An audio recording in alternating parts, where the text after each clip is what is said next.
Hi, I am Noelle with Noelle Rollins Art. I am an artist of 30 plus years who recently started college again, in person, in a classroom, on a campus. I want to share with you the top ways that we as a family saved money to help make this happen, and also things that I'm doing now that I'm in school to help save money as well. If you hear a dog panting, I'm going to show you a little photo of who you hear, just so that you're not annoyed. You can just go, oh, he's cute. Okay, so the first thing and the biggest thing, I am obsessive about selling things on eBay, Etsy, Facebook Marketplace that we no longer need, that are taking up room. I have been known where we might stop at a garage sale or something and I see something and I know that I can make $10, $15 off that to flip it. I'm all about it. I don't have a lot of time with it during the school year, but summertime, that's what we're doing. We're spending at least one day a week out looking, sourcing things, going through our own things, and that way I can have things listed, ready to sell.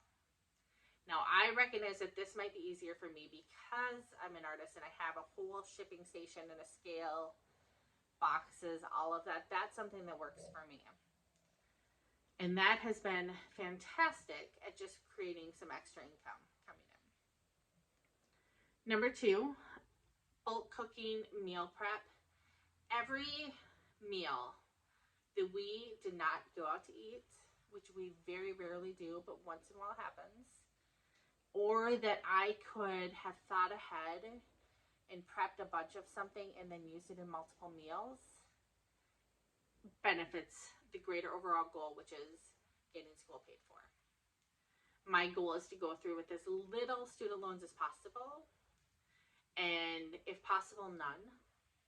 And we shall see if that happens. And so food, as we all know, has gotten so expensive, and having two, men eaters in this household keeps it interesting. So I have, even now that it's summertime, gone through and I just bulk made pans of Rice Krispie bars, homemade brownies, cookies, separated them and portioned them out and froze them. So hopefully when my son is snacky, he can go and grab one in the coming months, and I'm not having to buy stuff that's full of other preservatives, and also it was cheaper. We also have tried to do things that are like based in potatoes. I don't do a ton of rice, but sometimes rice. We do a lot of big soups. One of my favorite ones lately is in a pot. I'm just throwing together chicken broth and lentils, chunks of potatoes, carrots, either some kind of chicken or sausage, and maybe a can of rotel type thing. And then I just do all kinds of garlic, onion, and a little bit of dill, and let's see, salt and pepper. Sometimes I do seasoned salt. Sometimes I toss in tortellini or maybe a pasta or something. And it's just super simple. It's like you just dump it all in there. If I have kale or spinach, I'll chop that up and add it. It can flex with us, and it gives us, oh, and cauliflower rice. I always add that. And it just gives us a lot of veggies and keeps it pretty cheap. And it's something that then also saves on time later, where I can go and have a bowl of that. So also, when you see sales, I'm not super obsessive about this. I could be a million times better, but I try here and there, if I notice something that I know we will eat, to go and buy extra and put it away. So we live in a small house. I don't have a huge pantry. I do what I can. And we do have an extra freezer, so I do try to freeze what I can when I can. That's all I got on that. Entertainment. We do not spend a lot on entertainment. This year we bought a parks pass for Wisconsin and Minnesota, since we're on the border. And we spend a lot of time hiking, going on walks, exploring. And then we also have a couple streaming services that we'll watch. Otherwise we go to the library, or we just do other fun things for free.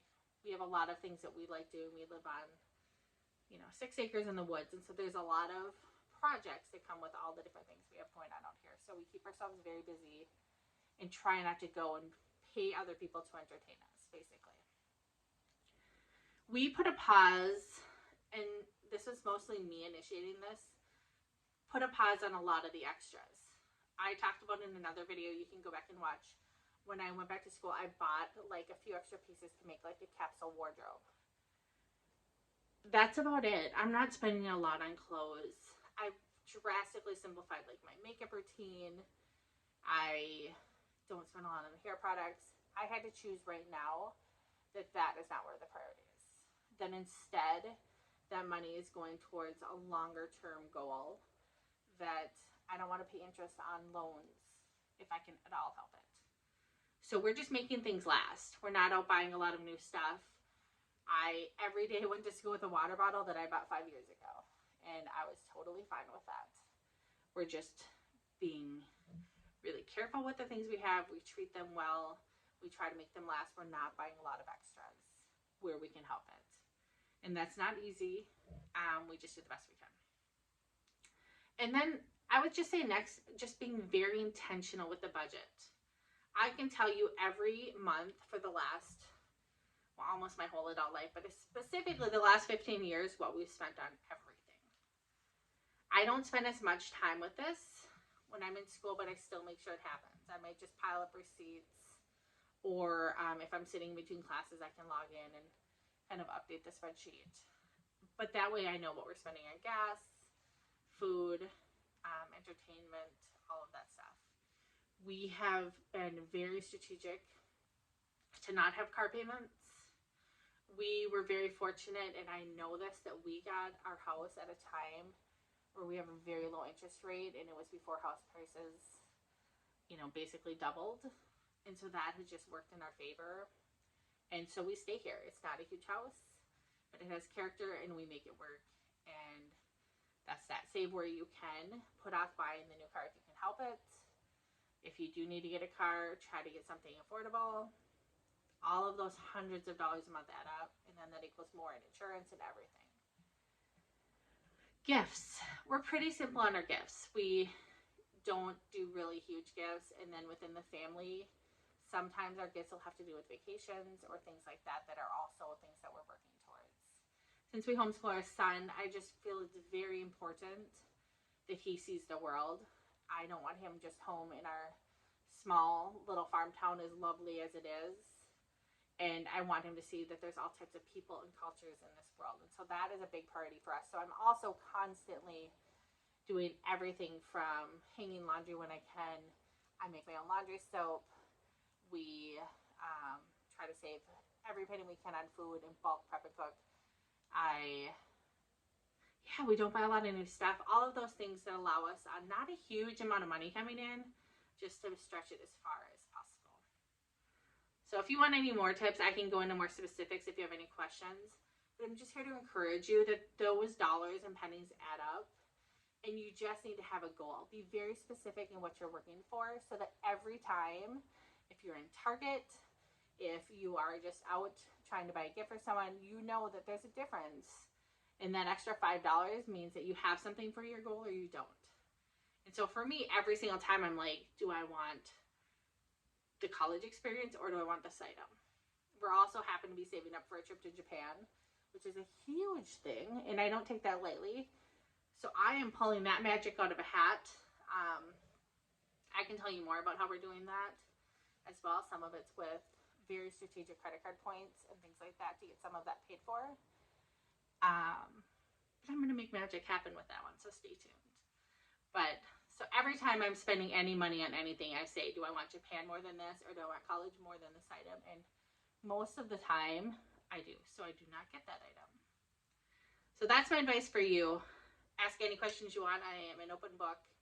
And I'll share a couple links in the description to some blogs of how we paid off, like, I forget now, it's been years, but like $40-something thousand worth of debt in less than 2 years. And we hustled to make it happen, but hopefully it can be encouraging to you.